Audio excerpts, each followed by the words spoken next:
اب ہم آتے ہیں سیدنا ابراہیم علیہ السلام کے قصے کی طرف، لیکن اس سے پہلے یہ وضاحت کر دیں کہ سیدنا ابراہیم علیہ السلام کے واقعے کے ساتھ چند دوسرے انبیاء علیہم السلام کے واقعات بھی وابستہ ہیں، مثلا سیدنا لوط علیہ السلام کا واقعہ، اس لیے کہ یہ سیدنا ابراہیم علیہ السلام کے بھتیجے بھی ہیں اور ان کے پیروکار بھی۔ اسی طرح آپ کے صاحبزادوں سیدنا اسماعیل اور سیدنا اسحاق علیہم السلام کے واقعات ساتھ ساتھ چلتے ہیں۔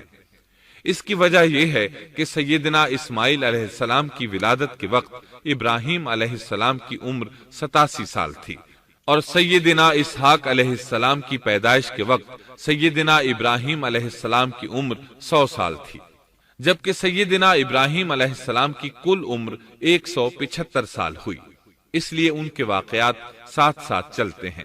ابراہیم علیہ السلام کا قصہ سناتے ہوئے ان حضرات کا ذکر ساتھ ساتھ ضرور آئے گا، تو آئیے شروع کرتے ہیں قصہ ابراہیم علیہ السلام کا۔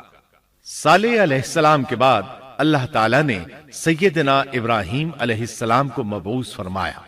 ابراہیم علیہ السلام جد الانبیاء ہیں، عظیم المرتبت اور اولو العزم پیغمبر ہیں۔ آپ کے والد کا نام طارق تھا، جبکہ اس کا لقب آزر تھا۔ آزر مدد کرنے والے کو کہتے ہیں۔ یہ شخص اپنے قبیلے کے افراد کی مدد کیا کرتا تھا، غمخواری کرتا تھا، اس لیے اس کا لقب آزر مشہور ہو گیا تھا۔ قرآن مجید میں ابراہیم علیہ السلام کا قصہ 73 مقامات پر ذکر ہوا ہے۔ یہ 73 مقامات 25 سورتوں میں ہیں، اور یہ بات ابراہیم علیہ السلام کے بلند مرتبت ہونے پر دلالت کرتی ہے۔ ابراہیم علیہ السلام بھی سام بن نوح علیہ السلام کی نسل سے ہیں۔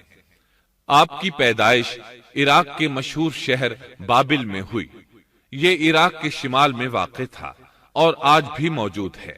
بہت بڑا شہر ہے، اس وقت بھی بڑی آبادی پر مشتمل تھا۔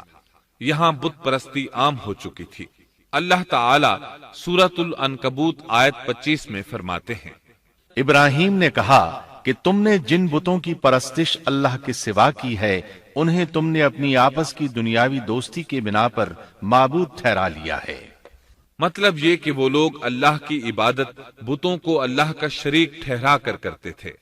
ابراہیم علیہ السلام نے اپنے باپ سے اور اپنی قوم سے کہا کہ یہ مورتیاں جن کے تم مجاور بنے بیٹھے ہو کیا ہیں؟ انہوں نے جواب دیا، ہم نے اپنے باپ دادوں کو انہی کی عبادت کرتے پایا ہے۔ اللہ تعالیٰ ان کے بارے میں فرماتے ہیں، اے نبی، انہیں ابراہیم علیہ السلام کا قصہ سنا دو، جبکہ انہوں نے اپنے باپ اور اپنی قوم سے فرمایا، تم کس کی عبادت کرتے ہو؟ کہنے لگے، بتوں کی، ہم تو برابر ان کے مجاور بنے بیٹھے ہیں۔ ابراہیم علیہ السلام نے فرمایا، جب تم انہیں پکارتے ہو تو کیا وہ سنتے بھی ہیں یا تمہیں نفع اور نقصان پہنچا سکتے ہیں؟ انہوں نے کہا، یہ ہم کچھ نہیں جانتے، ہم نے تو اپنے باپ دادوں کو اسی طرح کرتے پایا ہے۔ مطلب یہ کہ یہ بت پرستی انہیں ورثے میں ملی تھی۔ وہ جن معبودوں کی عبادت کرتے تھے، نہ وہ ان کی پکار کو سنتے تھے، نہ ہی ان کے نفع و نقصان پر قادر تھے۔ اسی لیے ابراہیم علیہ السلام انہیں جھنجھوڑ رہے تھے، لیکن اندھی تقلید اور بشری عقل کے بیکار ہو جانے نے انہیں یہ سب سوچنے سے عاری کر دیا تھا۔ اللہ تعالیٰ نے ابراہیم علیہ السلام کی خصوصی رہنمائی فرمائی تھی، جیسا کہ سورۃ الانبیاء آیت 51 میں ہے، اور ہم نے ابراہیم کو پہلے سے ہدایت عطا فرما دی تھی اور ہم اسے جانتے تھے۔ ابراہیم علیہ السلام نے کبھی ایک لمحے کے لیے بھی بتوں کی پوجا نہیں کی تھی۔ آپ نے اپنی قوم کو بتوں کی پوجا کرتے دیکھا تو انہیں ملامت کی، ایک اللہ کی طرف دعوت دی، اور اس دعوت کی ابتدا انہوں نے اپنے باپ سے کی۔ اللہ تعالیٰ سورہ مریم میں فرماتے ہیں، اے نبی، کتاب میں ابراہیم کا ذکر کر، بے شک وہ سچا نبی تھا۔ جب اس نے اپنے باپ سے کہا، اے میرے باپ، بے شک مجھے وہ علم عطا ہوا ہے جو تمہیں حاصل نہیں، اس لیے میری اطاعت کریں، میں آپ کو سیدھا راستہ دکھاؤں گا۔ اے میرے باپ، شیطان کی عبادت نہ کریں، بے شک شیطان اللہ کا نافرمان ہے۔ ان بتوں کی عبادت گویا شیطان کی عبادت ہے، اس لیے آپ نے ان معبودوں کو شیطان سے تعبیر کیا۔ فرمایا، اے میرے باپ، بے شک مجھے خوف ہے کہ تم پر اللہ کا عذاب آئے، پھر تم شیطان کے ساتھی ہو جاؤ۔ باپ نے ان کی بات سن کر کہا، اے ابراہیم، کیا تو میرے معبودوں سے پھرا ہوا ہے؟ البتہ اگر تو باز نہ آیا تو میں تجھے سنسار کر دوں گا، اور تو مجھ سے ایک مدت تک دور ہو جا، یعنی مجھ سے اتنا دور ہو جا کہ کبھی مجھے نظر نہ آئے۔ ابراہیم علیہ السلام نے اپنے باپ پر نرمی اور مہربانی کرتے ہوئے ان سے کہا، آپ پر سلامتی ہو، میں اپنے رب سے آپ کے لیے بخشش طلب کرتا رہوں گا۔ لیکن جب بعد میں ان پر واضح ہو گیا کہ وہ تو اللہ کا دشمن ہے تو ابراہیم علیہ السلام اس سے بے تعلق ہو گئے۔ سورہ توبہ آیت 114 میں اللہ فرماتے ہیں، اور ابراہیم کا اپنے والد کے لیے بخشش طلب کرنا ایک وعدے کی وجہ سے تھا جو وہ اس سے کر چکے تھے، لیکن جب انہیں معلوم ہو گیا کہ وہ اللہ کا دشمن ہے تو اس سے بیزار ہو گئے۔ بے شک ابراہیم بڑے نرم اور تحمل والے تھے۔ کسی ایماندار کے لیے جائز نہیں کہ وہ کسی کافر کے لیے دعائے مغفرت کرے، بلکہ مومن پر حرام ہے کہ وہ کسی کافر یا عیسائی وغیرہ کے لیے مغفرت طلب کرے یا اس سے یہ کہے کہ اللہ تجھ پر رحم کرے۔ ابراہیم علیہ السلام کے والد نے انہیں دھمکی دی تھی کہ اگر تم اس دعوت سے باز نہ آئے تو میں تمہیں سنسار کر دوں گا۔ اس کے جواب میں ابراہیم علیہ السلام اپنے والد کے ساتھ انتہائی شفقت سے پیش آئے اور اس سے کہنے لگے، میں آپ کے لیے اپنے رب سے استغفار کرتا رہوں گا، اس لیے کہ آپ اپنے والد پر بے حد مہربان تھے۔ اسی لیے اللہ تعالیٰ بھی ابراہیم علیہ السلام پر بے حد مہربان تھے، اور آپ کا لقب خلیل الرحمن رکھ دیا گیا۔ خلت محبت کا وہ انتہائی درجہ ہے جس کے ساتھ دل محبت سے بھر جاتا ہے، یعنی وہ بہت سے لوگوں سے بڑھ کر اللہ تعالیٰ کو محبوب تھے۔ والد کے سخت جواب کے بعد ابراہیم علیہ السلام نے ان سے علیحدگی اختیار کر لی اور انہیں مخاطب کر کے فرمایا، میں تمہیں چھوڑتا ہوں اور جنہیں تم اللہ کے سوا پکارتے ہو ان کو بھی چھوڑتا ہوں، میں اپنے رب کو پکاروں گا، مجھے امید ہے میں اپنے رب کو پکار کر محروم نہیں رہوں گا۔ آپ اللہ کے پیارے اور پسندیدہ نبی تھے۔ جب آپ نے اپنی قوم کو توحید کی دعوت دی اس وقت آپ نوجوان تھے، آپ کی عمر 16 سال تھی۔ ساتھ میں آپ اس بات پر غور و فکر بھی کرتے کہ آخر یہ لوگ بتوں کی پوجا کیوں کرتے ہیں۔ آپ کا دل ان کے شرک پر بہت کوڑتا۔ آخر آپ نے مصمم ارادہ کر لیا کہ اس شر اور فساد کی جڑ کو کاٹ کر رہیں گے، یعنی ان بتوں کو توڑ کر رہیں گے۔ آپ اپنی قوم کو بتوں کو توڑ دینے کی دھمکی دیتے رہے۔ اس دھمکی کا ذکر اللہ تعالیٰ نے سورۃ الانبیاء آیت 57 میں کیا ہے، اور اللہ کی قسم میں تمہارے بتوں کا علاج کروں گا جب تم پیٹھ پھیر کر جا چکے ہوگے۔ یہ بات ابراہیم علیہ السلام نے پوشیدہ نہیں اعلانیہ کہی تھی۔ آخر انتظار کا وقت ختم ہوا، عید کا دن آ پہنچا۔ عید کے دن وہ لوگ صبح سویرے گھر سے نکلنے سے پہلے کھانا پکا کر اپنے معبودوں کے سامنے رکھتے تھے، پھر شہر سے باہر ایک میدان میں جمع ہوتے، وہاں کھیلتے کودتے خوشیاں مناتے، ناز سے چلتے پھرتے اور کھانا کھاتے۔ شام کو گھروں کی طرف آتے، صبح بتوں کے پاس جو کھانا رکھ گئے تھے اس کو اٹھاتے اور تبرک سمجھ کر کھا جاتے۔ اپنے معمول کے مطابق انہوں نے عید کی تیاری کر لی، لیکن ابراہیم علیہ السلام تیار نہ ہوئے، اس لیے کہ وہ تو ان کے ساتھ جانے کا ارادہ ہی نہیں رکھتے تھے۔ وہ لوگ جانے سے پہلے ابراہیم علیہ السلام کے پاس آئے اور کہنے لگے، کیا آپ ہمارے ساتھ نہیں جائیں گے؟ سیدنا ابراہیم علیہ السلام نے آسمان کی طرف نگاہ کی اور فرمایا، میں بیمار ہوں۔ یہ تمام واقعہ سورۃ الانبیاء آیات 51 تا 58 میں بیان ہوا ہے۔ یقیناً ہم نے ابراہیم کو پہلے سے ہدایت فرما دی تھی اور ہم اسے جانتے تھے، جبکہ اس نے اپنے باپ سے اور اپنی قوم سے کہا کہ یہ مورتیاں جن کے تم مجاور بنے بیٹھے ہو کیا ہیں؟ سب نے کہا، ہم نے اپنے باپ دادوں کو انہی کی عبادت کرتے پایا ہے۔ آپ نے فرمایا، پھر تو تم اور تمہارے باپ دادا سبھی یقیناً کھلی گمراہی میں مبتلا رہے۔ کہنے لگے، کیا آپ سچ مچ ہمارے پاس حق لائے ہیں یا یوں ہی مذاق کر رہے ہیں؟ آپ نے فرمایا نہیں نہیں، در حقیقت تم سب کا پروردگار تو وہ ہے جو آسمان و زمین کا مالک ہے، جس نے انہیں پیدا کیا ہے، میں تو ایسی بات کا گواہ اور قائل ہوں، اور اللہ کی قسم میں تمہارے ان معبودوں کا علاج تمہاری غیر موجودگی میں کروں گا۔ پس اس نے ان سب کے ٹکڑے کر دیے، البتہ صرف بڑے بت کو چھوڑ دیا، یہ اس لیے کیا کہ وہ سب اس کی طرف لوٹے۔ ابراہیم علیہ السلام نے لوگوں کے ساتھ عیدگاہ جانے سے انکار کیا اور عذر پیش کیا کہ وہ بیمار ہیں۔ وہ لوگ آپ کو چھوڑ کر چلے گئے۔ بعد میں ابراہیم علیہ السلام ان بتوں کے پاس گئے، دیکھا کہ ان کے سامنے کھانا پڑا ہے۔ چونکہ سب لوگ کھانا لائے تھے اس لیے یہ کھانا بہت زیادہ تھا، لیکن ان جھوٹے معبودوں نے اسے کھانا تو درکنار اس کو چھوا تک نہ تھا۔ ابراہیم علیہ السلام نے انہیں مخاطب کر کے کہا، یہ اتنا کھانا تمہارے سامنے پڑا ہے، تم اس کو کھاتے کیوں نہیں؟ تمہیں کیا ہو گیا کہ بات تک نہیں کرتے؟ پھر پوری قوت سے دائیں ہاتھ سے کلہاڑا مار کر ان کے ٹکڑے ٹکڑے کر دیے، لیکن بڑے بت کو چھوڑ دیا تاکہ سب اسی کی طرف رجوع کریں۔ تمام چھوٹے بتوں کو توڑ کر کلہاڑا اس بڑے بت کے کندھے پر رکھ دیا۔ مشرکین میلے سے لوٹے تو دیکھا ان کے سارے معبود اوندھے منہ ٹوٹے پھوٹے پڑے ہیں، ان کے تمام معبودوں کو توڑ دیا گیا تھا۔ وہ حیران رہ گئے کہ یہ کیسے ہو گیا، کس نے کیا؟ کہنے لگے یہ کام کس ظالم کا ہے، اس نے ہمارے معبودوں کی توہین کی ہے۔ اس وقت جن لوگوں نے ابراہیم علیہ السلام کا وہ کلام سنا تھا انہیں ان کا خیال آ گیا، کہنے لگے وہ نوجوان جس کا نام ابراہیم ہے اسے ہم نے اپنے بتوں کی مذمت کرتے سنا ہے۔ اللہ کی قدرت کہ ابراہیم علیہ السلام کا جو مقصد تھا وہ خود بخود پورا ہو رہا تھا۔ قوم کے لوگ مشورہ کر رہے تھے کہ سب کو جمع کرو اور اسے بلاؤ، پھر اسے سزا دو۔ چنانچہ تمام اہل باطل چھوٹے بڑے جمع ہو گئے، کارروائی شروع ہو گئی۔ کہنے لگے اے ابراہیم، ہمارے معبودوں کے ساتھ یہ لغو حرکت تو نے کی ہے۔ ابراہیم علیہ السلام نے جواب دیا، یہ کام تو اس بڑے بت کا ہے، مجھ سے کیوں پوچھتے ہو؟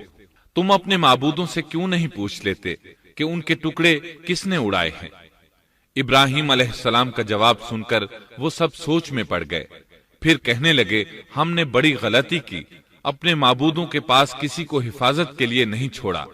اس قدر واضح بات محسوس کر کے بھی وہ ظالم ایمان نہ لائے، بلکہ شیطان نے ان کے دلوں میں وسوسہ ڈالا اور انہوں نے غور و فکر کر کے کہا، اے ابراہیم، کیا تمہیں علم نہیں یہ تو بے زبان ہیں، یہ بول نہیں سکتے۔ اب ابراہیم علیہ السلام نے فرمایا، تب پھر تم اللہ کے سوا اس چیز کی عبادت کرتے ہو جو تمہیں کچھ بھی نفع نہ دے سکے اور نہ نقصان پہنچا سکے۔ تعجب ہے تم پر اور ان پر بھی جنہیں تم اللہ کے سوا پکارتے ہو، کیا تم میں بالکل عقل نہیں؟ اس طرح ابراہیم علیہ السلام نے ان پر حقیقت خوب اچھی طرح واضح کر دی۔ ان سے فرمایا تم ان کی پوجا کرتے ہو جن کو تم خود تراشتے ہو، یعنی ان کا حال تو یہ ہے کہ تم نے ان کو خود اپنے ہاتھوں سے تراشا اور ان کی عبادت کرنے لگے، جبکہ تمہیں اور تمہاری بنائی ہوئی چیزوں کو اللہ ہی نے پیدا کیا ہے۔ ابراہیم علیہ السلام نے ایک کلہاڑے کی مدد سے ان سب بتوں کو تہس نہس کر دیا تھا۔ یہ اس بات کی واضح ترین نشانی تھی کہ یہ بالکل بے بس ہیں، لیکن اس واضح نشانی کے باوجود وہ اپنے کفر ہی پر ڈٹے رہے اور لگے ابراہیم علیہ السلام کو دھمکیاں دینے۔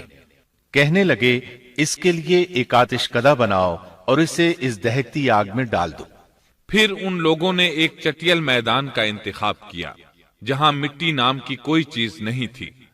اس میدان کو پتھروں کی باڑ کے ساتھ گھیر دیا گیا۔ پھر سب لوگوں کو حکم دیا گیا کہ وہ لکڑیاں جمع کر کے اس گھیری ہوئی جگہ میں رکھیں۔ چنانچہ سب لوگ لکڑیاں جمع کر کے وہاں لانے لگے، یہاں تک کہ عورتوں اور بچوں نے بھی اس کام میں بڑھ چڑھ کر حصہ لیا۔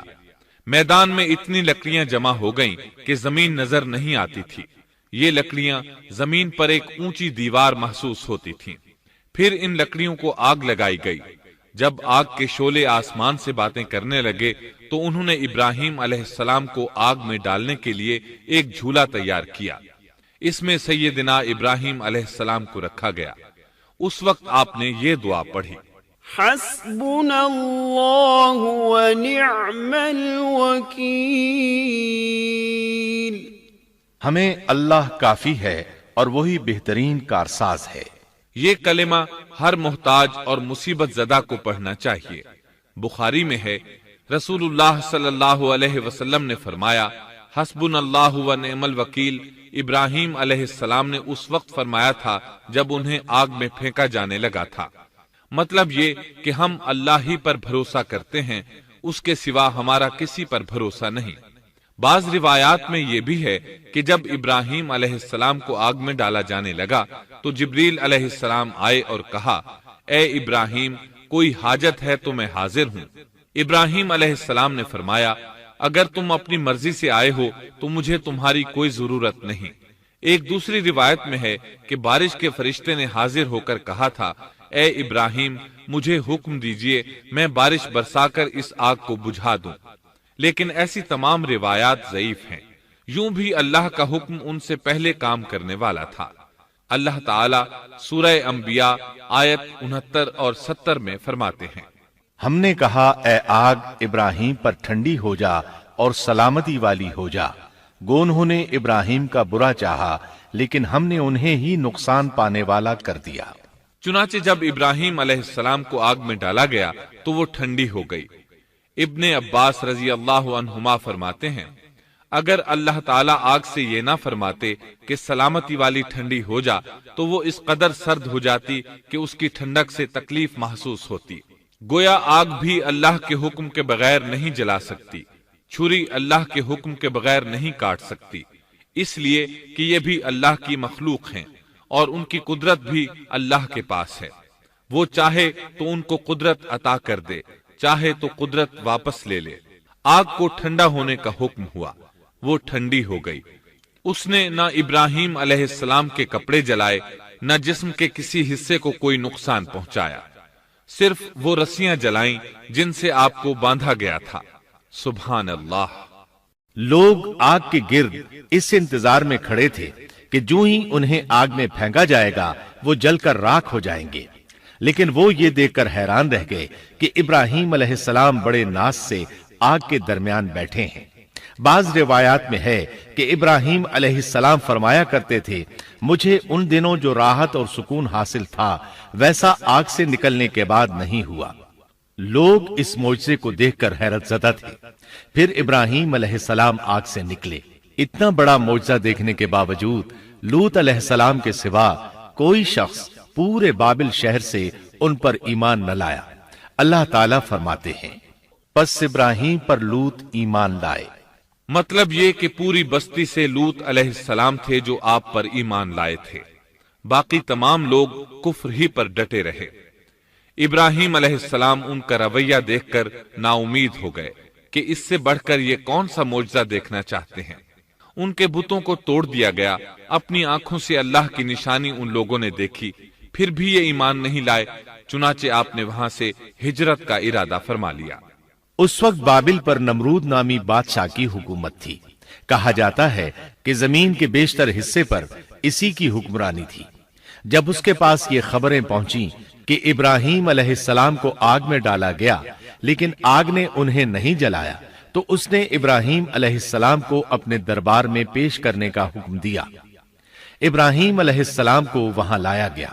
نمرود نے ان سے ان کے رب کے بارے میں سوال کیا. اللہ تعالیٰ سورۃ البقرہ آیت 258 میں فرماتے ہیں کیا تو نے اس شخص کو نہیں دیکھا جس نے ابراہیم سے اس کے رب کے متعلق جھگڑا کیا اس لیے کہ اللہ نے اسے سلطنت دی تھی. ایک روایت میں ہے کہ 4 بادشاہوں نے زمین کے بیشتر حصے پر حکمرانی کی ہے. ان میں سے ایک نمرود ہے. نمرود اپنے وقت کا حاکم و بادشاہ تھا. ابراہیم علیہ السلام سے جب اس کی اللہ تعالیٰ کے بارے میں بات چیت ہوئی تو ابراہیم علیہ السلام نے کہا میرا رب وہ ہے جو زندہ کرتا ہے اور مارتا ہے. جواب میں اس نے کہا میں بھی زندہ کرتا ہوں اور مارتا ہوں. چنانچہ اس نے حکم دیا کہ جیل سے 2 آدمیوں کو لے آؤ. جیل سے 2 ایسے آدمیوں کو لایا گیا جن کے لیے سزائے موت کا فیصلہ ہو چکا تھا. اس نے ان میں سے ایک کے قتل کا حکم دیا، دوسرے کو معاف کر دیا. اس سے اس نے یہ ثابت کرنا چاہا کہ وہ بھی زندہ کر سکتا ہے اور موت دے سکتا ہے، اور کہنے لگا دیکھ لو میرے حکم سے لوگ مرتے ہیں اور میرے حکم سے انہیں زندگی ملتی ہے۔ اس کی بات سن کر ابراہیم علیہ السلام نے غور کیا کہ اگر وہ اس سے موت و حیات کے باریک فلسفے پر بحث کریں گے تو نمرود کا مقصد پورا ہو جائے گا اور میرا مقصد پورا نہیں ہو پائے گا۔ اس لیے بحث و مباحثے کی بجائے کوئی مضبوط دلیل پیش کر دی جائے تاکہ حق و باطل کے درمیان فرق واضح ہو جائے۔ چنانچہ آپ نے فرمایا بے شک اللہ سورج کو مشرق سے لاتا ہے، تو اس کو مغرب سے لے آ۔ کافر بادشاہ یہ سن کر مبہوت رہ گیا، اس کا سر جھک گیا۔ اللہ تعالیٰ فرماتے ہیں تب وہ کافر حیران رہ گیا اور اللہ نا انصافوں کو سیدھی راہ نہیں دکھاتا۔ ان تمام باتوں کے بعد نمرود کو یہ معلوم کرنے کی ضرورت نہیں رہی کہ ابراہیم علیہ السلام آگ سے کیسے نجات پا گئے، کیونکہ حقیقت اس پر آشکار ہو چکی تھی۔ وہ جان گیا تھا کہ اصل معاملہ کیا ہے۔ چنانچہ اس نے ابراہیم علیہ السلام سے کہا آپ اس ملک سے نکل جائیے، ہم آپ کو یہاں نہیں رہنے دیں گے۔ ابراہیم علیہ السلام نے عراق کو خیر بات کہا اور شام کی طرف ہجرت کر گئے۔ یہاں آ کر وہ حران نامی بستی میں مقیم ہوئے۔ اسی جگہ آپ نے اپنے چچا ہاران کی بیٹی سیدہ سارہ علیہ السلام سے شادی کی۔ اللہ تعالیٰ اس ہجرت کے بارے میں فرماتے ہیں اور ہم اسے یعنی ابراہیم اور لوط کو بچا کر اس زمین کی طرف لے آئے جس میں ہم نے جہان کے لیے برکت رکھی تھی۔ جب آپ حران کے مقام پر پہنچے تو وہیں ٹھہر گئے، وہیں رہنے لگے۔ یہاں آ کر آپ کا شمار بنو حران میں ہونے لگا۔ آپ لوگوں کو اسی شہر میں رہنے کی دعوت دیتے۔ اس شہر کے لوگ بتوں کی پوجا نہیں کرتے تھے بلکہ ستاروں کو پوجتے تھے۔ ابراہیم علیہ السلام نے جب ان کی یہ حالت دیکھی تو ارادہ کر لیا کہ ان لوگوں کو بتائیں گے کہ ستاروں کی عبادت کرنا باطل ہے۔ یہ لوگ چونکہ نجوم پرست تھے اس لیے ان کی عبادت کا وقت رات کو ہوتا تھا اور یہ لوگ رات کے وقت عبادت کرتے تھے، کیونکہ ان کے معبود یعنی ستارے رات ہی کو طلوع ہوتے ہیں۔ چنانچہ ابراہیم علیہ السلام انہیں یہ دکھانے کے لیے کہ ان چیزوں کی عبادت باطل ہے ایک دن ان کے ساتھ نکلے۔ اللہ نے آسمان کے دروازے کھول دیے تو ابراہیم علیہ السلام نے چاند، ستاروں، سیاروں اور آسمان و زمین کی سلطنت کو دیکھا۔ اللہ تعالیٰ نے ابراہیم علیہ السلام سے تمام پردے ختم کر دیے جو عام طور پر لوگوں کی آنکھوں پر ہوتے ہیں، اور انہوں نے وہ کچھ دیکھا جسے آج کی رصد گاہیں بھی نہیں دیکھ سکتی۔ اللہ تعالیٰ سورۃ الانعام آیت 75 میں فرماتے ہیں اور اسی طرح ہم نے ابراہیم کو آسمان اور زمین کی سلطنت کا مشاہدہ کرا دیا تاکہ وہ یقین کرنے والوں میں سے ہو جائے۔ بعض مفسرین نے لکھا ہے کہ یہ سب کچھ اللہ تعالیٰ نے ابراہیم علیہ السلام کو اس لیے دکھایا تھا کہ وہ ستاروں کی پرستش کرتے تھے۔ پھر اللہ تعالیٰ نے اپنی عبادت کی طرف ان کی رہنمائی فرمائی۔ جن مفسرین نے یہ بات لکھی وہ غلطی پر ہیں، کیونکہ ایک جلیل القدر رسول کے متعلق ایسا گمان کرنا کبیرہ گناہ ہے۔ آسمان اور زمین کی سلطنت اور دیگر معجزات دکھانے کے بعد اللہ تعالیٰ فرماتے ہیں آسمان اور زمین کی پیدائش یقیناً انسان کی پیدائش سے بہت بڑا کام ہے۔ اللہ تعالیٰ ایک دوسرے مقام پر فرماتے ہیں آسمان اور زمین میں بہت سی نشانیاں ہیں جن سے یہ منہ موڑ کر گزر جاتے ہیں۔ ابراہیم علیہ السلام حران شہر کے ستارہ پرستوں کو لے کر ایک رات نکلے۔ اچانک ایک ستارہ طلوع ہوا، اس کی چمک دمک بہت تھی، شکل صورت کے لحاظ سے بھی بہت خوبصورت تھا۔ اس وقت ابراہیم علیہ السلام نے بطور مذاق کہا یہ میرا رب ہے، لیکن جب وہ ستارہ کچھ دیر بعد چھپ گیا تو کہنے لگے یہ تو غروب ہو گیا، یہ رب کیسے ہو سکتا ہے؟ جو چھپ جائے وہ رب نہیں ہو سکتا، پس میں تو غروب ہونے والوں کو پسند نہیں کرتا۔ اگلے روز وہ پھر ان لوگوں کو ساتھ لے کر نکلے تو چاند کو دیکھا۔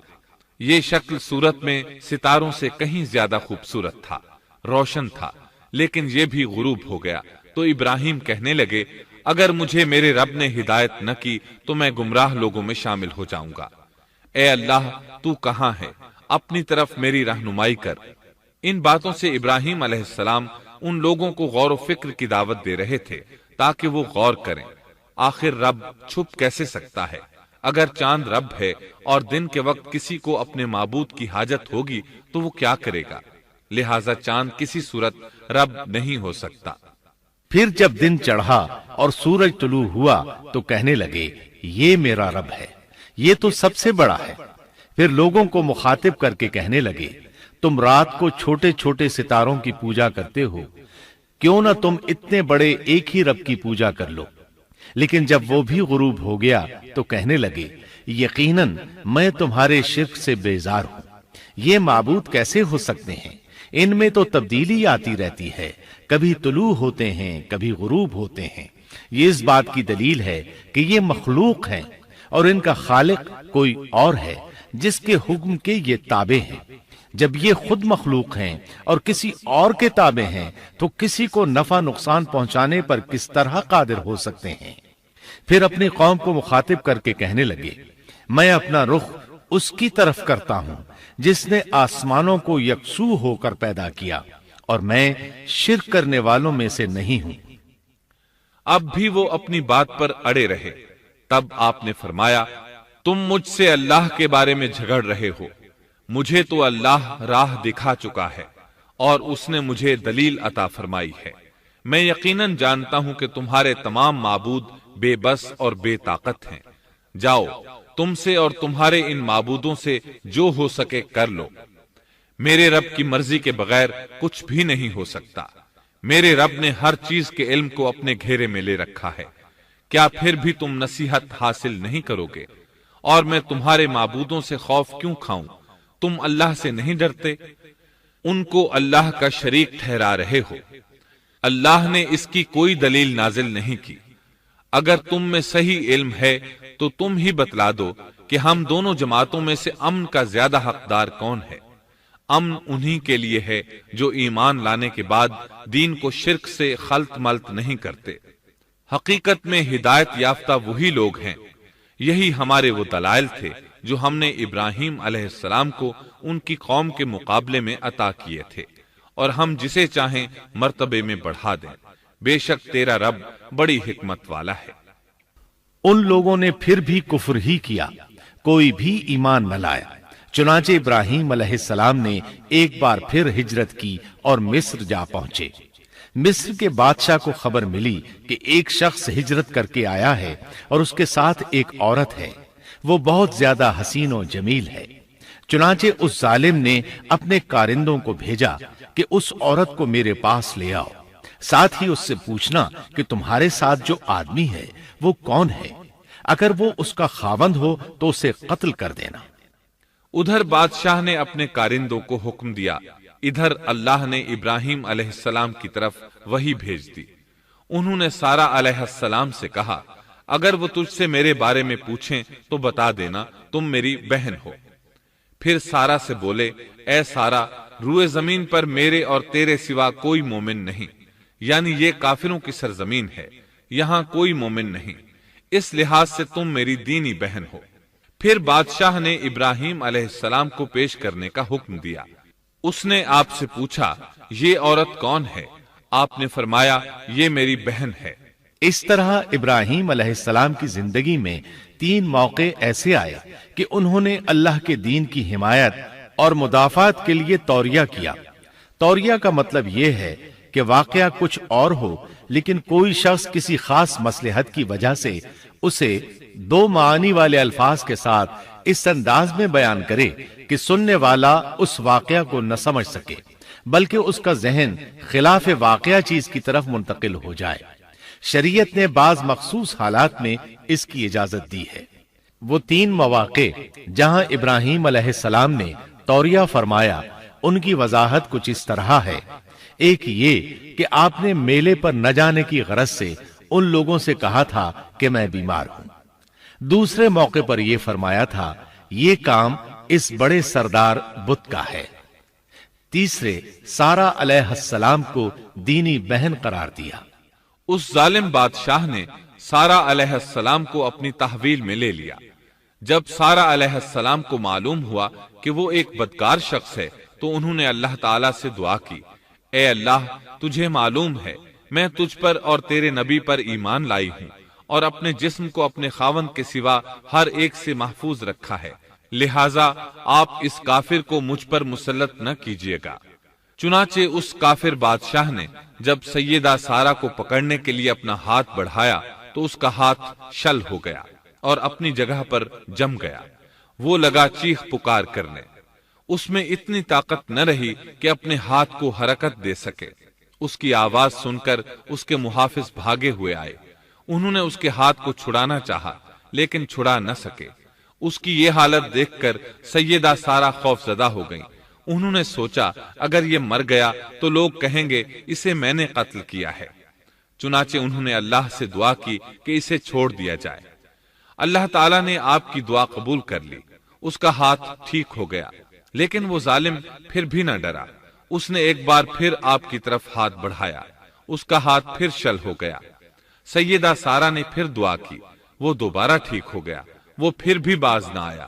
تیسری بار پھر اس نے ان کی طرف ہاتھ بڑھایا، اس بار بھی اس کا ہاتھ شل ہو گیا۔ اب وہ سیدہ سارہ علیہ السلام سے کہنے لگا، اب کی بار اگر تو مجھے اس مصیبت سے نجات دلائے گی تو میں تجھے چھوڑ دوں گا اور کبھی تیرے آڑے نہیں آؤں گا۔ چنانچہ سیدہ سارہ علیہ السلام نے اللہ تعالی سے دعا کی، وہ ٹھیک ہو گیا۔ تب اس نے اپنے کارندوں کو آواز دی اور ان سے بولا، تم میرے پاس کسی انسان کو نہیں بلکہ سرکش جن کو لائے ہو۔ پھر اس نے انہیں رہا کر دیا، عزت و اکرام سے رخصت کیا اور ان کی خدمت کے لیے اپنی بیٹی ہاجرہ کو ساتھ کر دیا۔ سارہ علیہ السلام واپس لوٹیں تو دیکھا کہ ابراہیم علیہ السلام نماز پڑھ رہے ہیں۔ نماز کے بعد انہوں نے پوچھا، سارہ اس نے تمہارے ساتھ کیا سلوک کیا؟ سیدہ سارہ علیہ السلام نے سارا واقعہ سنا دیا۔ سن کر آپ نے فرمایا، الحمدللہ۔ پھر بولے، اب ہم یہاں نہیں رہیں گے بلکہ واپس جائیں گے۔ چنانچہ آپ ایک بار پھر فلسطین میں آ گئے، وہیں اپنی زندگی بسر کرنے لگے۔ جب آپ فلسطین میں مستقل طور پر رہائش پذیر ہوئے تو لوط علیہ السلام بھی آپ کے ساتھ تھے۔ لوط علیہ السلام آپ کے بھتیجے تھے، ان کے والد کا نام ہاران تھا۔ یہ بچپن ہی سے سیدنا ابراہیم علیہ السلام کے زیر سایہ رہے، انہی کے ہاں پرورش پائی، اس لیے دین حق فوراً قبول کر لیا۔ جب سیدنا ابراہیم علیہ السلام نے عراق سے شام کی طرف ہجرت کی تو یہ آپ کے ساتھ تھے، وہاں سے حران گئے، تب بھی ساتھ تھے۔ پھر مصر کی طرف ہجرت کی تو بھی لوط علیہ السلام ان کے ساتھ تھے۔ آخر کار جب آپ نے مصر کو بھی خیر بات کہا اور فلسطین آ گئے تب بھی یہ ساتھ تھے۔ اب ابراہیم علیہ السلام نے لوط علیہ السلام کو حکم دیا کہ وہ بستی سدوم کی طرف چلے جائیں، اس لیے کہ اس بستی کے لوگ کفر کی انتہائی گہرائی میں جا چکے ہیں، انہیں کفر و شرک سے نکالنے کے لیے وہاں جائیں، انہیں اللہ کے احکام سنائیں، اللہ کی طرف دعوت دیں۔ چنانچہ لوط علیہ السلام تو اس طرف روانہ ہو گئے اور ادھر فلسطین میں صرف 3 مسلمان رہ گئے، ابراہیم علیہ السلام، ان کی زوجہ محترمہ سیدہ سارہ اور سیدہ ہاجرہ علیہم السلام وہیں رہائش پذیر رہے اور لوگوں کو مسلسل اللہ کی طرف دعوت دیتے رہے۔ یہاں یہ بے شمار مال و دولت کے بھی مالک بن گئے۔ جب ان کی عمر 85 یا 86 سال ہوئی تو سارہ علیہ السلام نے سوچا، میں بانجھ ہوں، میرے خاوند بوڑھے ہیں لیکن اولاد کی تمنا ہے، تو کیوں نہ میں اپنی لونڈی ہاجرہ ہدیے اور تحفے کے طور پر ابراہیم علیہ السلام کو دے دوں۔ چنانچہ ہاجرہ ابراہیم علیہ السلام کو مل گئیں، انہوں نے ان سے شادی کر لی۔ اللہ رب العزت نے جلد ہی ان کے بطن سے آپ کو اسماعیل علیہ السلام عطا فرمائے۔ ہاجرہ علیہ السلام کے ماں بننے پر اور ان کی اولاد کو دیکھ کر سیدہ سارہ علیہ السلام کو فطری طور پر غیرت کا احساس ہوا۔ اللہ کی قدرت دیکھیے، خود ہی انہیں ہاجرہ کو تحفے میں دیا تاکہ اولاد حاصل ہو، اور جب وہ ماں بن گئیں تو اب غیرت محسوس کر رہی ہیں۔ اپنی اس کیفیت سے مجبور ہو کر سیدہ سارہ نے ابراہیم علیہ السلام سے کہا، آپ مجھے اس کے ساتھ ایک جگہ پر نہ رکھیں۔ مورخین اور سیرت نگار لکھتے ہیں کہ ہاجرہ علیہ السلام ایک نطاق پہنا کرتی تھی، یعنی وہ جسم کے درمیان ایک لمبا کپڑا لٹکا لیتی تھیں تاکہ وہ کپڑا گھسٹ گھسٹ کر قدموں کے نشانات مٹا دے اور سارا کو نظر نہ آئے، کیونکہ سارا غیرت کی حد کو پہنچ چکی تھی۔ ابراہیم علیہ السلام نے جب سارا علیہ السلام کے اندر غیرت کے آثار دیکھے تو ہاجرہ کو ان کی نگاہوں سے دور کر دیا۔ ادھر اللہ کا حکم بھی نازل ہو گیا کہ اپنی بیوی ہاجرہ اور دودھ پیتے بچے اسماعیل کو ساتھ لے لیں اور مکہ کی طرف رخ کر لیں۔ ابراہیم علیہ السلام مکہ کی طرف روانہ ہوئے، یہاں تک کہ مکہ پہنچ گئے۔ یہ جگہ اس وقت بالکل ویران اور بے آباد تھی، نہ کوئی انسان تھا، نہ پانی، نہ نباتات کے آثار تھے، غرض کوئی چیز نظر نہیں آتی تھی، بس پہاڑوں کے درمیان ایک بے آب و گیاہ میدان تھا۔ یہی وہ مقدس اور تاریخی وادی تھی جہاں ابراہیم علیہ السلام اپنی زوجہ اور لخت جگر کو چھوڑ کر واپس پلٹے۔ سیدہ ہاجرہ علیہ السلام کو بہت حیرت ہوئی، انہیں یہ امید نہیں تھی کہ ان کے خاوند انہیں ایک بے آباد جگہ تنہا چھوڑ کر چل دیں گے۔ اس پر بچے کی ذمہ داری الگ تھی، چنانچہ انہوں نے ابراہیم علیہ السلام کو آواز دی، لیکن انہوں نے مڑ کر بھی نہ دیکھا۔ اب وہ ان کے پیچھے آئیں اور قریب پہنچ کر بولی، اے ابراہیم، ہمیں کہاں چھوڑے جا رہے ہو؟ یہاں نہ پانی، نہ خوراک، نہ کوئی انسان۔ ابراہیم علیہ السلام نے پھر بھی کوئی جواب نہ دیا، کوئی پریشانی بھی ظاہر نہ کی اور چلتے رہے۔ سیدہ ہاجرہ بھی آپ کے پیچھے چلتی رہیں اور پوچھتی رہیں کہ ہمیں کس کے حوالے کر کے جا رہے ہیں؟ یہاں تو کوئی بھی جاندار نہیں، مکمل طور پر بے آباد علاقہ ہے۔ لیکن انہوں نے اب بھی کوئی توجہ نہ دی۔ آخر سیدہ ہاجرہ نے کہا، کیا آپ کو اللہ نے اس کام کا حکم دیا ہے؟ اب آپ نے جواب میں فرمایا، ہاں۔ تب سیدہ ہاجرہ بولی، اگر یہ بات ہے تو اللہ تعالی ہرگز ہمیں ضائع نہیں ہونے دے گا۔ جب انسان اللہ کے احکام کو بجا لائے تو اس کے دل سے فقر و فاقے کا خوف نکل جاتا ہے اور اللہ اسے طرح طرح کے انعامات سے نوازتا ہے۔ انسان جب تک اللہ کے احکام کو بجا لاتا رہے گا تب تک اللہ کی نصرت اور اس کی تائید شامل حال رہے گی۔ چنانچہ جوں ہی ہاجرہ علیہ السلام کو پتا چلا کہ انہیں تنہا چھوڑ جانا اللہ کے حکم کی بنا پر ہے تو فوراً یقین بھرے لہجے میں بولی، تب اللہ ہمیں ضائع نہیں کرے گا۔ یہ کہہ کر وہ اپنے شیر خوار بچے کی طرف پلٹ گئیں۔ خوراک اور پانی چند دن میں ختم ہو گئے، پانی کا ایک قطرہ پاس نہ رہا۔ اب پانی کی تلاش شروع کی، لیکن اپنے لیے تو درکنار، ماں کو بیٹے کے لیے بھی پانی نہ ملا نہ خوراک۔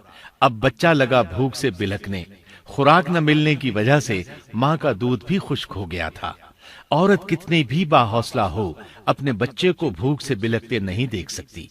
اب انہوں نے بچے کو وہیں چھوڑا اور تیزی سے قریبی پہاڑی صفا کی طرف لپکی، اوپر چڑھ کر ادھر ادھر نظر دوڑائی کہ شاید کسی طرف پانی یا خوراک نظر آ جائے یا کسی انسان کی جھلک نظر آ جائے۔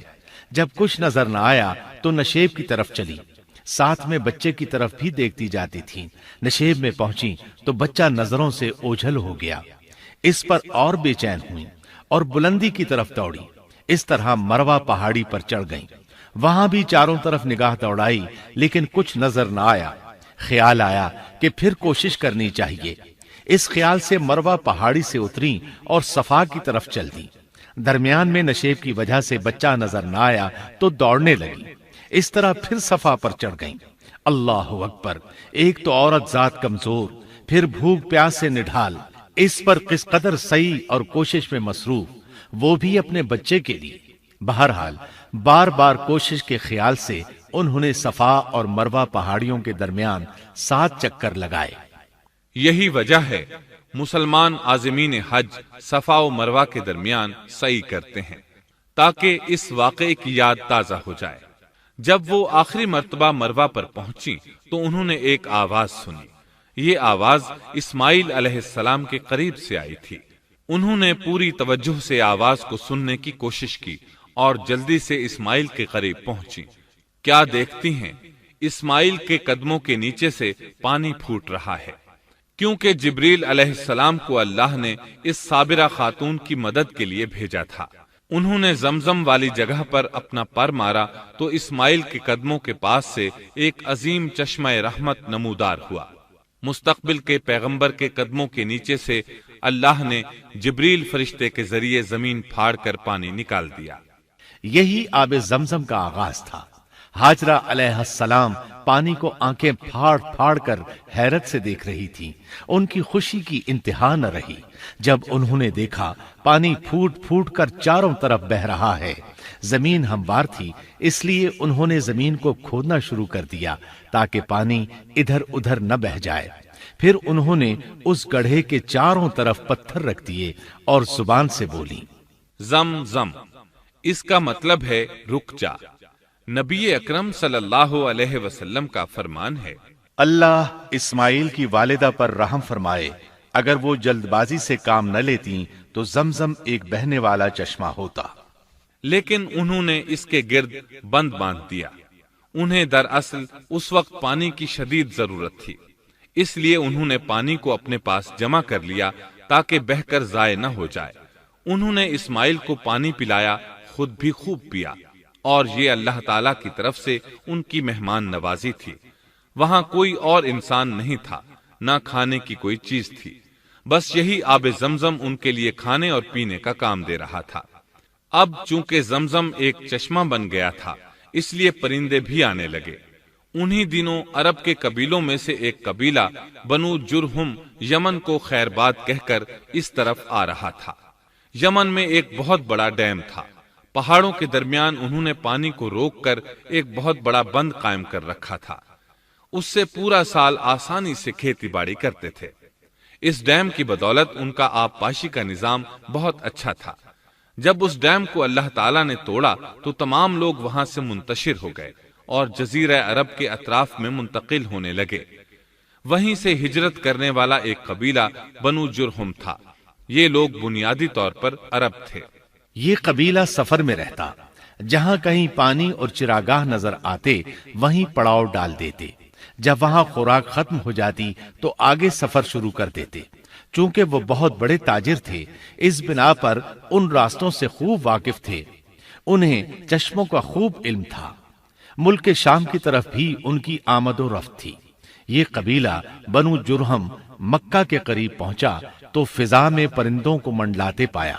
کہنے لگے، ان پرندوں کی موجودگی میں ضرور کوئی راز ہے۔ اب انہوں نے اپنے کچھ آدمی اس طرف بھیجے۔ یہ لوگ جلد ہی چشمے تک پہنچ گئے۔ انہوں نے وہاں ایک عورت اور اس کے بچے کو پایا۔ پھر وہ لوگ ان کے پاس آئے، وہاں پڑاؤ ڈالنے کی اجازت مانگی۔ سیدہ ہاجرہ نے فرمایا، ٹھیک ہے، لیکن شرط یہ ہے کہ تمہیں اجرت ادا کرنا ہوگی۔ ان کے لیے یہ سستا سودا تھا۔ ان کے پورے قبیلے کو سامان زندگی مل رہا تھا، جبکہ صرف ایک عورت اور اس کے بیٹے کی ذمہ داری ان پر عائد ہو رہی تھی۔ انہوں نے فوراً حامی بھر لی اور وہاں رہائش اختیار کر لی۔ اس طرح یہ لوگ سیدہ ہاجرہ علیہ السلام کی معیشت کا ذریعہ بن گئے، اور اس طرح سیدنا اسماعیل علیہ السلام بنو جرہم میں پرورش پاتے رہے۔ انہوں نے ان لوگوں سے عربی سیکھ لی اور ان سے بھی زیادہ عربی دان بن گئے۔ فصاحت اور بلاغت سے عربی میں بات چیت کرنے لگے۔ پھر ان کی اس قبیلے میں شادی ہو گئی۔ ان کی اولاد سے عرب قوم کا آغاز ہوا۔ انہی میں سے سرور کائنات محمد صلی اللہ علیہ وسلم کی ولادت باسعادت ہوئی۔ بنو جرہم کی آمد اور آبادی ابراہیم علیہ السلام کی دعا کا نتیجہ تھی۔ جب انہوں نے اپنی بیوی اور بچے یعنی دو کمزور انسانوں کو اس ویران جگہ چھوڑا تھا تو یہ دعا مانگی تھی، اے ہمارے پروردگار، میں نے اپنی کچھ اولاد اس بے آباد جنگل میں تیرے حرمت والے گھر کے پاس بسائی ہے۔ یہاں یہ سوال پیدا ہوتا ہے کہ کیا اس وقت بیت اللہ کی تعمیر ہو چکی تھی؟ درست بات یہ ہے کہ اس وقت خانہ کعبہ کی تعمیر نہیں ہوئی تھی۔ پھر سوال پیدا ہوتا ہے کہ کیا ابراہیم علیہ السلام کے زمانے سے پہلے اس کی تعمیر ہو چکی تھی یا صرف جگہ ہی معروف تھی؟ اس بارے میں دو طرح کی روایات ہیں۔ بعض میں آتا ہے کہ صرف اس کی جگہ معروف تھی، اور بعض میں ہے کہ ابراہیم علیہ السلام سے پہلے شیس علیہ السلام نے اس کو تعمیر کیا تھا، اور وہ گردش ایام کے ساتھ ساتھ منہدم ہو کر ختم ہو گیا۔ لیکن بہرحال اس کی جگہ معلوم تھی اور وہی پہلا گھر تھا، جیسا کہ اللہ نے خبر دی ہے۔ اللہ تعالیٰ نے پہلا گھر جو لوگوں کے لیے مقرر کیا تھا وہی ہے جو مکہ میں ہے، اور وہ پوری دنیا کے لیے برکت اور ہدایت والا ہے۔ ابراہیم علیہ السلام نے اللہ تعالیٰ سے یہ دعا مانگی تھی، اے ہمارے پروردگار، میں نے اپنی کچھ اولاد اس بے کھیتی کے جنگل میں تیرے حرمت والے گھر کے پاس بسائی ہے۔ اے ہمارے پروردگار، یہ اس لیے کہ وہ نماز قائم کریں، پس تو کچھ لوگوں کے دلوں کو ان کی طرف مائل کر دے اور انہیں پھلوں کی روزیاں عطا فرما تاکہ یہ شکر گزاری کریں۔ دن گزرتے رہے اور اسماعیل علیہ السلام بنو جرہم کے ماحول میں عمر کی منزلیں طے کرتے رہے اور وہ ہوش سنبھالنے کے قریب ہو گئے۔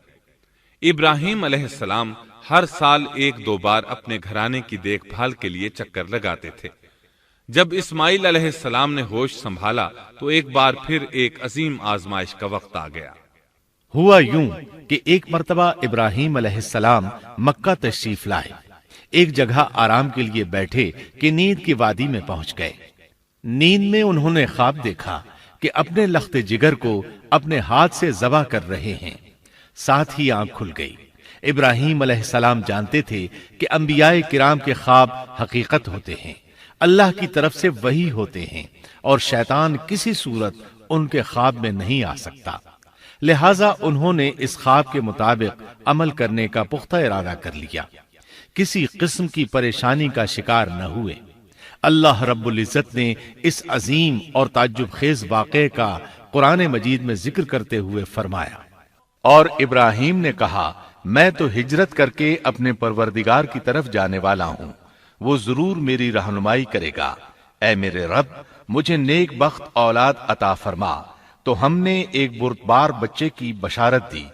پھر جب بچہ اتنی عمر کو پہنچا کہ اس کے ساتھ چلنے پھرنے لگا تو ابراہیم نے کہا، میرے پیارے بیٹے، میں نے خواب دیکھا ہے کہ میں تجھے ذبح کر رہا ہوں، اب تو بتا تیری کیا رائے ہے؟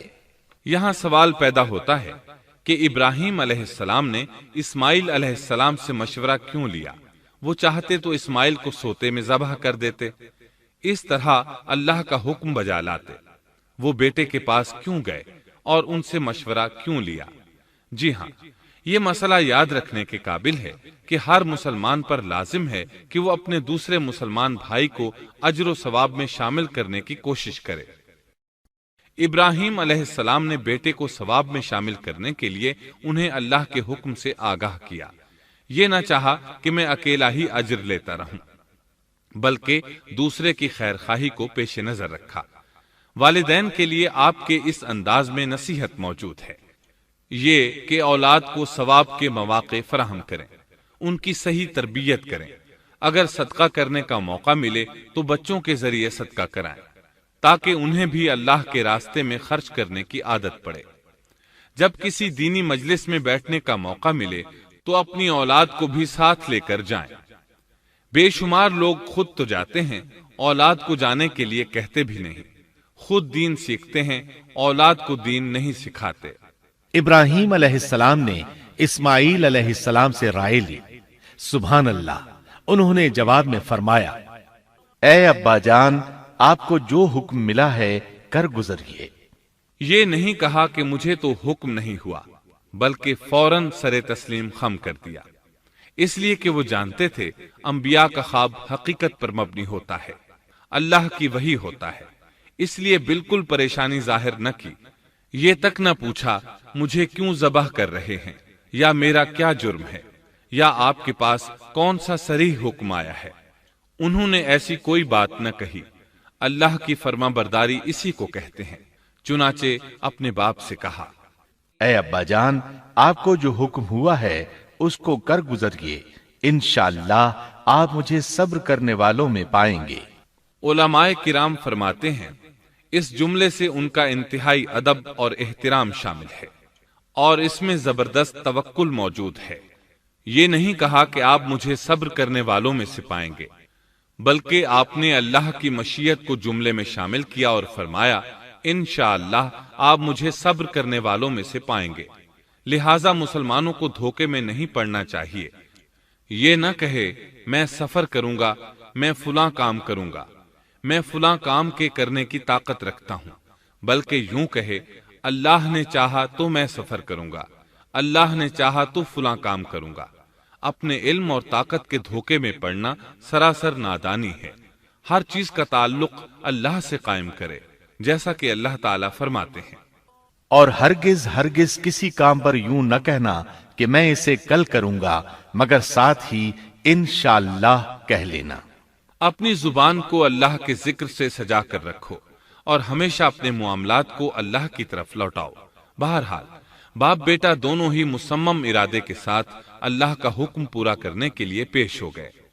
اسماعیل علیہ السلام نے اپنے والد محترم سیدنا ابراہیم علیہ السلام سے کہا، جب آپ مجھے ذبح کرنے لگیں تو میری پیشانی کو زمین پر رکھ دیجیے گا تاکہ آپ کو میرا چہرہ نظر نہ آئے اور کہیں آپ کے ہاتھ رک نہ جائیں۔ اب ابراہیم علیہ السلام نے بیٹے کی پیشانی پکڑ کر زمین پر لٹا دیا، جیسا کہ اللہ تعالیٰ نے فرمایا۔ جب دونوں مطیع ہو گئے اور ابراہیم نے اسے پیشانی کے بل لٹا دیا، اب انہوں نے چھری پکڑی اور گردن پر چلا دی، لیکن چھری نے گردن نہ کاٹی، بالکل اسی طرح جیسے آگ نے ابراہیم کو نہیں جلایا تھا، اس لیے کہ چھری میں کاٹنے کی طاقت اور آگ میں جلانے کی صلاحیت اللہ کے حکم کے بغیر نہیں آ سکتی۔ اللہ نے دونوں سے یہ طاقتیں سلب کر لیں۔ اب ابراہیم زور لگا رہے ہیں، ادھر اسماعیل علیہ السلام کہہ رہے ہیں، ابا جان جلدی کیجئے، چھری چلائیے۔ اللہ تعالیٰ نے اس واقعے کا ذکر یوں فرمایا ہے، جب وہ دونوں مطیع ہو گئے اور ابراہیم نے اسے پیشانی کے بل لٹا دیا۔ اس مطیع ہونے سے مراد اللہ کے حکم کو نافذ کرنا ہے۔ اب ظاہر ہے مطیع تو وہ پہلے بھی تھے، لیکن یہاں اسلما یعنی مطیع ہونے سے مراد کامل اسلام ہے۔ نہایت واضح اور حقیقی اسلام مراد ہے، اس لیے کہ کامل اسلام وہی ہوتا ہے جس میں بغیر کسی تردد اور توقف کے اللہ کے امر اور نہی کی تصدیق کی جائے۔ یہ تھا حقیقی اسلام۔ ہاں تو چھری چلتی رہی، گلا نہ کٹا، اس لیے کہ امتحان اور آزمائش کی تکمیل ہو چکی تھی۔ یہ بات ثابت ہو چکی تھی کہ اللہ کا حکم نافذ کرنے میں دونوں پوری طرح کوشاں ہیں۔ اللہ تعالیٰ بھی فرما برداری ہی کا صلہ عطا فرماتے ہیں۔ چنانچہ آواز آئی، ہم نے اسے پکارا، اے ابراہیم تو نے خواب کو سچ کر دکھایا، یقیناً ہم اسی طرح نیکوکاروں کو جزا دیا کرتے ہیں۔ یقیناً یہ ایک کھلی آزمائش تھی۔ تاریخ کا ایک عظیم ترین امتحان اور کڑی آزمائش دنیا کو آج بھی حیرت میں ڈال دیتی ہے۔ کون ہے جو بیٹے کو ذبح کرنے پر تیار ہو جائے، خاص طور پر اس صورت میں جب اولاد بھی اکلوتی ہو، جس کی وجہ سے 86 سال کے بعد آنگن میں بہار آئی ہو۔ پھر اس کی قربانی کا بھی واضح حکم نہیں دیا گیا تھا، اشارتاً خواب میں رہنمائی کی گئی تھی۔ آپ کہہ سکتے تھے یہ قتل اور سنگین جرم ہے، کہہ سکتے تھے اپنے بیٹے کو کس جرم میں قتل کروں، لیکن آپ نے بغیر کسی تعامل کے سر تسلیم خم کر دیا اور اس عظیم امتحان میں کامیاب ہوئے۔ اللہ فرماتے ہیں، اور ابراہیم وہ ہیں جنہوں نے وفاداری کی۔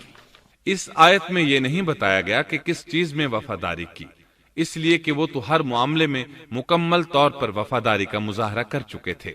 آگ میں ڈالے جانے والا معاملہ، بیوی اور بچے کو لق و دق میدان میں چھوڑ آنے کا معاملہ، پھر ذبح کا امتحان، تعمیر بیت اللہ کی مشقت، غرض ہر معاملے میں وفادار تھے، حتیٰ کہ اپنا مال اللہ کے راستے میں خرچ کرنے میں اس قدر وفادار کہ ابو زیفان کے لقب سے مشہور ہو گئے۔ اس کا معنی ہے مہمان نواز۔ کسی مہمان کو دسترخوان پر اپنے ساتھ بٹھائے بغیر ایک لقمہ نہیں کھاتے تھے، باہر نکلتے مہمان تلاش کرتے، پھر اس کے ساتھ مل کر کھانا کھاتے، مہمان نہ ملتا تو سخت غمگین ہو جاتے۔ اس طرح انہوں نے اللہ کے ہر حکم کی پاسداری کی۔ ذبح والے اس امتحان کا اللہ نے انہیں کیا صلہ دیا؟ اللہ فرماتے ہیں، ہم نے اسے عظیم ذبیحے کا بدلہ عطا کیا۔ چھری نے گلا نہ کاٹا۔ ایسے میں ابراہیم علیہ السلام نے ایک آواز سنی، آواز پیچھے سے آئی تھی۔ انہوں نے مڑ کر دیکھا، جبریل علیہ السلام نظر آئے۔ وہ آسمان سے ایک مینڈھا لے کر آئے تھے۔ دنیا کے مینڈھوں میں سے نہیں بلکہ جنت کا مینڈھا لائے تھے۔ سیدنا عبداللہ بن عباس رضی اللہ عنہما سے روایت ہے کہ وہ مینڈھا جنت میں 40 سال تک چرتا رہا۔ سفید رنگ، کشادہ آنکھوں، خوبصورت سینگوں والا حسین و جمیل مینڈھا تھا۔ بہرحال یہ ابراہیم علیہ السلام کی وفاداری کا بدلہ تھا جو اسماعیل علیہ السلام کے فدیے میں دیا گیا، اور پوری امت مسلمہ کے لیے حکم ہو گیا کہ اللہ کی رضا کے لیے قربانی اور ہدی پیش کرتے رہیں۔ کعبے کے پاس حرم الہی میں ہر سال یہ سنت ادا کی جاتی ہے، اور ان کے ساتھ ساتھ پوری زمین کے تمام خطوں پر بسنے والے مسلمان بھی اس عظیم فرمانبرداری کی علامت کے طور پر قربانیاں پیش کرتے ہیں۔ مینڈھے کے ذکر کا مطلب یہ ہے کہ ہم سنت ابراہیمی پر گامزن ہو جائیں۔ یہ مینڈھا ہمیں اللہ کے لیے قربانی کا سبق دیتا ہے۔ ہمیں چاہیے سنت ابراہیمی کی اقتداء کرتے ہوئے ہم اپنی جانوں، اپنی اولاد اور اپنے مالوں کو اللہ کی راہ میں قربان کرنے کے لیے تیار ہو جائیں۔ اللہ تعالیٰ فرماتے ہیں، اور ہم نے اسے عظیم ذبیحہ عطا کیا اور ہم نے اس کا پچھلوں میں ذکر خیر چھوڑا، سلامتی ہو ابراہیم پر۔ اسی طرح ہی ہم نیکوکاروں کو جزا دیتے ہیں، یقیناً وہ ہمارے مخلص بندوں میں سے تھا۔ اور اسی طرح اللہ فرماتے ہیں، اور ہم نے اسے نیکوکار نبی اسحاق کی ولادت کی خوشخبری سنائی۔ یہ خوشخبری فلسطین کی طرف واپس لوٹنے کے بعد سنائی گئی۔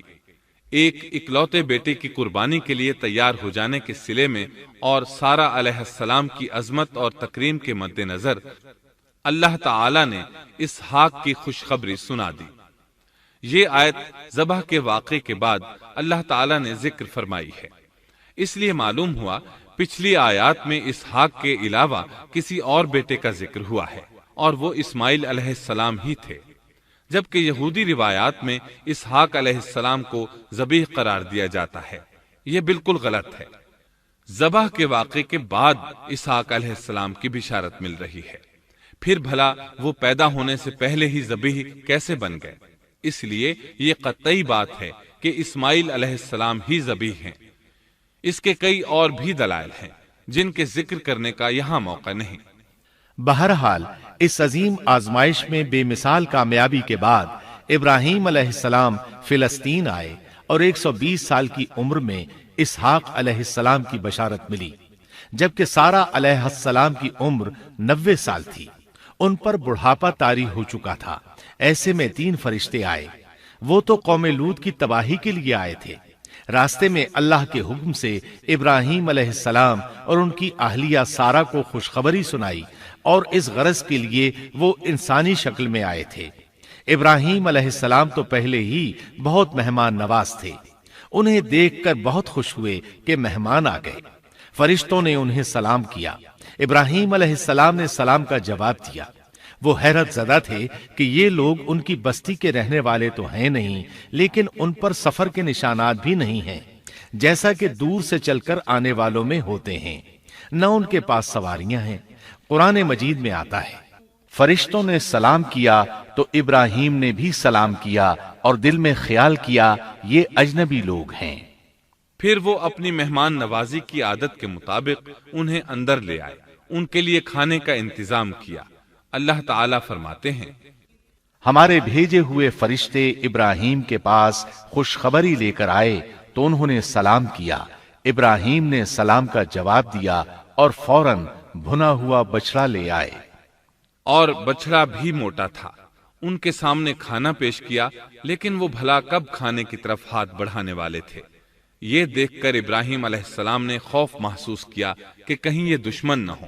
اس وقت فرشتوں نے کہا، ابراہیم نہ ڈر، ہم تو قوم لوط کی طرف بھیجے گئے ہیں۔ جب انہوں نے یہ باتیں کی تو سارہ علیہ السلام پاس کھڑی تھیں۔ وہ ہنسنے لگی۔ وہ خوش خبری سے پہلے کیوں ہنس پڑی؟ علماء اس بارے میں کہتے ہیں کہ جب انہوں نے سنا یہ فرشتے لوط علیہ السلام کی بستی کو تباہ کرنے جا رہے ہیں تو ان کے خاتمے کی خبر سن کر وہ ہنستی۔ اس کے بعد فرشتوں نے یہ خوشخبری سنائی، ہم نے اسے اسحاق کی پیدائش کی خوشخبری دی، اور اسحاق کے بعد یعقوب پوتے کی بھی خوشخبری دی۔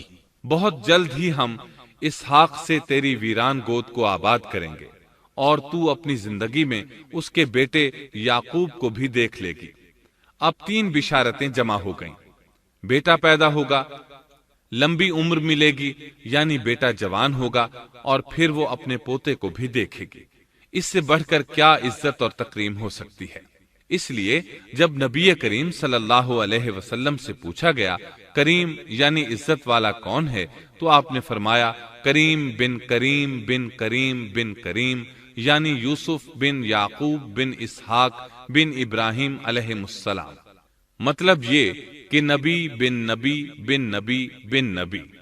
یہ یوسف علیہ السلام کی شان ہے کہ خود بھی کریم، باپ بھی کریم، دادا بھی کریم اور پردادا بھی کریم۔ اس سے بڑھ کر عزت افزائی کیا ہو سکتی ہے؟ بہرحال فرشتوں نے انہیں خوشخبری دی۔ پھر انہوں نے ابراہیم کو ایک صاحب علم لڑکے کی بشارت دی۔ خوشخبری سن کر سیدہ سارہ حیران ہوئی، مارے حیرت کے منہ سے ہلکی سی چیخ نکل گئی۔ انہوں نے اپنے رخسار پر ہاتھ مارا جیسا کہ عورتوں کی عادت ہوتی ہے، کہنے لگی ہائے افسوس، کیا میں بچہ جنوں گی حالانکہ میں بانجھ ہوں اور میرے خاوند بوڑھے ہیں؟ یہ تو حیرت کی بات ہے۔ ایک دوسری جگہ اللہ تعالیٰ نے یہ الفاظ فرمائے، کہنے لگی میں بوڑھی اور بانجھ ہوں، بھلا میں بچے کو کیسے جنم دوں گی؟ اس پر فرشتوں نے کہا تو اللہ کے حکم پر تعجب کرتی ہے، اے اہل بیت، یہ تو اللہ کی تم پر رحمت اور برکت ہے، وہ بہت بزرگ اور قابل تعریف ہے۔ دوسری آیت میں ہے انہوں نے کہا اسی طرح تیرے رب نے فیصلہ کیا ہے اور ہمیں کہا ہے، یقیناً وہ بہت حکمت والا ہے اور علم رکھنے والا ہے۔ یہ تھی اسحاق علیہ السلام کی ولادت کی خوشخبری۔ ابراہیم علیہ السلام مکے میں سیدنا اسماعیل علیہ السلام سے ملنے کے لیے آتے رہتے تھے۔ ایک روز آئے تو ان سے کہا اے میرے بیٹے، اللہ تعالیٰ نے مجھے حکم دیا ہے کہ اس مقام پر اللہ کا گھر تعمیر کرنا۔ اسماعیل علیہ السلام نے فوراً کہا میں حاضر ہوں۔ اس طرح انہوں نے کھدائی شروع کی۔ ایسے میں انہیں شیس علیہ السلام کی تعمیر کے آثار نظر آئے۔ انہوں نے اس پر تعمیر شروع کر دی۔ ایک روایت میں یہ بھی ہے کہ انہوں نے فرشتوں والی بنیادوں کے آثار بھی دیکھے۔ نبی کریم صلی اللہ علیہ وسلم کی جوانی کے دنوں میں جب مکے کے قریش نے کعبے کی تعمیر نئے سرے سے کی تو انہوں نے اس کی بنیادوں کو گہرا کرنا چاہا۔ وہ کھدائی کرتے ان سبز پتھروں تک پہنچ گئے جو پہاڑوں کی چوٹیوں کی طرح نظر آ رہے تھے۔ انہوں نے ان پتھروں کو نکالنا چاہا۔ ایک شخص نے کدال کے ذریعے ایک پتھر کو باہر نکالا تو اس کے نیچے سے اتنا نور نکلنے لگا کہ قریب تھا وہ شخص اندھا ہو جاتا۔ پھر پتھر خود بخود نیچے جا گرا اور اپنی جگہ پر جم گیا۔ اس کے بعد لوگوں نے ان پتھروں کو ہاتھ نہ لگایا اور تعمیر شروع کر دی۔ قرآن مجید میں تعمیر کعبہ اور بیت اللہ کا تذکرہ اس طرح آیا ہے، اور جب ہم نے بیت اللہ کے مکان میں ابراہیم کو جگہ دی اور فرمایا کہ میرے ساتھ شرک نہ کرنا اور میرے گھر کو طواف، قیام اور رکوع و سجود کرنے والوں کے لیے پاک رکھنا، اور فرمایا بے شک لوگوں کے لیے جو پہلا گھر تعمیر کیا گیا ہے وہ مکہ میں ہے، وہ جہان والوں کے لیے برکت اور ہدایت کا ذریعہ ہے، اس میں واضح نشانیاں ہیں، مثلا مقام ابراہیم، تو جو کوئی حرم میں داخل ہوگا وہ امن میں آ جائے گا۔ اور یاد کرو اس وقت کو جب ابراہیم کو اس کے پروردگار نے کئی باتوں کے ذریعے آزمایا، وہ ان میں پورے اترے تو اللہ نے فرمایا میں آپ کو تمام لوگوں کا امام بنا رہا ہوں۔ ابراہیم نے کہا اے میرے رب، میری اولاد میں سے بھی امام بنائیے۔ جواب میں اللہ نے فرمایا میرا امامت کا وعدہ ظالم لوگوں کے لیے نہیں ہے۔ اور اس وقت کو یاد کرو جب ہم نے بیت اللہ کو ثواب اور امن کی جگہ بنا دیا اور لوگوں نے مقام ابراہیم کو جائے نماز بنا لیا۔ ہم نے ابراہیم کو حکم دیا کہ میرے گھر کو طواف، اعتکاف، رکوع اور سجود کے لیے پاک رکھو، اور وہ وقت بھی یاد رکھو جب ابراہیم نے دعا کی اے پروردگار اس شہر کو امن والا بنا دے اور اس کے مومن بندوں کو پھلوں کا رزق عطا کر۔ اللہ تعالیٰ نے فرمایا میں کافروں کو بھی تھوڑا فائدہ دوں گا، پھر انہیں آگ کے عذاب کی طرف بے بس کر دوں گا، یہ پہنچنے کی جگہ بری ہے۔ اور وہ وقت یاد کرو جب ابراہیم اور اسماعیل بیت اللہ کی بنیادوں کو بلند کر رہے تھے اور دعا مانگ رہے تھے، اے ہمارے رب، ہماری محنت کو قبول فرما، تو دعا کو سننے والا، جاننے والا ہے، اور ہمیں اپنا فرما بردار بنا، ہماری اولاد میں سے بھی ایک فرما بردار گروہ بنا، اور ہمیں عبادت کا طریقہ سکھا، اور ہم پر رجوع فرما، کیونکہ تو ہی توبہ قبول کرنے اور رحم فرمانے والا ہے۔ اے ہمارے رب، ان لوگوں میں انہی میں سے ایک رسول بھیج جو ان پر تیری آیات کی تلاوت کرے اور انہیں کتاب و حکمت سکھائے، انہیں پاک کرے، یقیناً تو غالب حکمت والا ہے۔ تعمیر کے دوران جب ابراہیم علیہ السلام اس مقام تک پہنچے جہاں آج حجر اسود ہے تو اللہ تعالیٰ نے جنت سے ایک سفید پتھر بھیجا۔ حدیث میں ہے یہ پتھر نہایت سفید تھا، اب سیاہ ہو گیا ہے۔ انسانوں کی غلطیاں اس کے سیاہ ہونے کا سبب بنی۔ جب دیواریں انسانی قد کے برابر ہو گئیں تو اسماعیل علیہ السلام ایک پتھر لے آئے۔ اب ابراہیم علیہ السلام اس پتھر پر کھڑے ہوئے، وہ ننگے پاؤں تھے۔ اسی وقت پتھر پگھل گیا، ان کے پاؤں اس کے اندر کسی قدر دھنس گئے، پتھر پر ان کے پیروں کے نشانات آ گئے۔ اسی پتھر کو آج مقام ابراہیم کہا جاتا ہے۔ پہلے یہ پتھر بیت اللہ کی دیواروں کے ساتھ رکھا گیا تھا۔ جب لوگ طواف کے لیے آتے تو سیدنا ابراہیم کے پیروں کے نشانات دیکھنے کے لیے یہاں ہجوم ہو جاتا۔ اس طرح طواف کرنے والوں کو دقت کا سامنا ہوتا۔ سیدنا عمر رضی اللہ عنہ نے صحابہ کرام کے مشورے سے اس پتھر کو اس جگہ سے قدرے ہٹا کر نماز کی صفوں کے قریب کر دیا تاکہ طواف کرنے والوں کو دقت نہ ہو۔ یہ مقام بہت مقدس ہے۔ اللہ نے فرمایا ہے، تم مقام ابراہیم کو جائے نماز مقرر کر لو۔ مقام ابراہیم کے قریب اس کے پیچھے ہو کر نماز پڑھنے کا موقع مل جائے تو لازماً وہاں 2 رکعت ادا کیا کرو۔ موقع نہ ملے تو پھر پوری مسجد حرام میں طواف سے فراغت والی 2 رکعت پڑھ لیا کرو۔ اس طرح کعبہ تعمیر ہوا۔ تب نیا حکم آیا، لوگوں میں جو استطاعت رکھے اس پر اللہ کے لیے حج بیت اللہ فرض ہے، اور جو شخص جان بوجھ کر اعراض کرے تو اللہ جہانوں سے بے نیاز ہے اور اسے اس کی کوئی پرواہ نہیں۔ ادھر ابراہیم علیہ السلام کو اللہ تعالی کی طرف سے اشارہ ہوا، لوگوں میں حج کا اعلان کر دیں۔ ابراہیم علیہ السلام کہنے لگے، اللہ، میری آواز بھلا کس کس تک پہنچے گی؟ جواب آیا، آپ کے ذمے آواز لگانا ہے، پہنچانا ہمارا کام ہے۔ چنانچہ آپ عرفات کے ایک پہاڑ پر چڑھے اور آواز لگائی، لوگو، بیت الحرام کا حج کرو۔ اللہ تعالیٰ نے معجزانہ طور پر یہ آواز تمام انسانوں تک پہنچا دی، خواہ وہ پیدا ہوئے تھے یا نہیں۔ دوسرا معجزہ یہ ہوا کہ اللہ نے بیت اللہ اور اس کے حج کی محبت لوگوں کے دلوں میں ڈال دی۔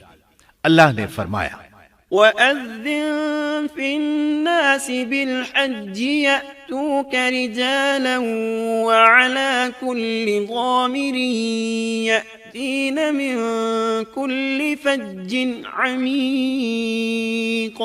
اور آپ لوگوں میں حج کا اعلان کر دیں، وہ آپ کی طرف پیدل بھی آئیں گے اور دبلے پتلے اونٹوں پر بھی دور دور سے آئیں گے۔ اس طرح لوگ پیدل اور سوار ہو کر کثرت سے حج کے لیے آنے لگے اور یہ ویران علاقہ آباد ہونے لگا۔ یہ تھے حالات اور واقعات ابراہیم علیہ السلام کے۔ آپ نے 175 سال کی عمر میں وفات پائی۔ آپ سے پہلے سیدہ ہاجرہ علیہ السلام نے وفات پائی اور ان کی وفات سے کچھ ہی عرصہ بعد سیدہ سارہ علیہ السلام 127 سال کی عمر میں فوت ہو گئیں۔ ان دونوں کی وفات کے بعد آپ غمگین رہنے لگے۔ آخر اتنی مدت تک ساتھ رہا تھا۔ آپ خلیل الرحمن تھے، آپ پر صحیفے بھی نازل ہوئے، آپ اللہ کے بے حد شکر گزار تھے۔